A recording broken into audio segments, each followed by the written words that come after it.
Parents expect their children will be safe inside school walls. Yeah, but after the arrest of a teacher on accusations of sex crimes with his own students over the course of years, that peace of mind is now shaken for many. Mike Kelly's arrest is not an isolated incident, but it prompted WECT News to look at just how closely all teachers are screened before they're hired. Investigative reporter Ann McAdams uncovered some disturbing cracks in the system. Parents, pencils up. Pop quiz.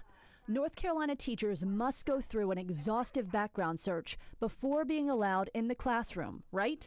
Drew Elliott of the State Department of Public Instruction has your answer. I think people would be surprised to know that we don't have a statewide uniform way of screening potential educators. A weak background check system where screening is left up to local districts prompted USA Today to give North Carolina an F in a 2016 report. All the districts in our viewing area do some kind of background check, but Bladen County is the only local district requiring teachers be fingerprinted. What we'd like to see is a standardized process, including fingerprinting for these people who are going to be with some of our most vulnerable in our community for long periods of time. And almost all educators are very professional and would never dream of doing anything, but we've got to watch out for the ones who do. Mike Kelly's alleged sex crimes have made headlines in recent months, but other documented offenses have flown under the radar. More than 24 teachers in southeastern North Carolina have lost their teacher's licenses over the years for various offenses, many involving inappropriate relationships with students. This is your house! Hoggard High School football coach Michael Supak was arrested in 2012, accused of taking indecent liberties with a student.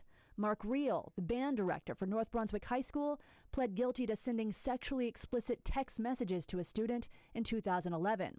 And the case involving Leah Shipman made national headlines. In 2009, she was charged with statutory rape of a 15-year-old Brunswick High School student. She later married that student with his mother's blessing.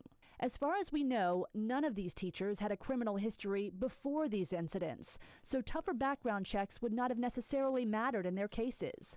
But we know of other teachers who have lied about their troubled past on their teaching license applications and then made their way into North Carolina classrooms. It does require somebody with our current system to tell the truth, or someone to bring it to our attention, whether it be the district or local law enforcement or someone else, that this person has been charged with a crime or convicted of a crime that would constitute lying on the application, and then we would be able to take action.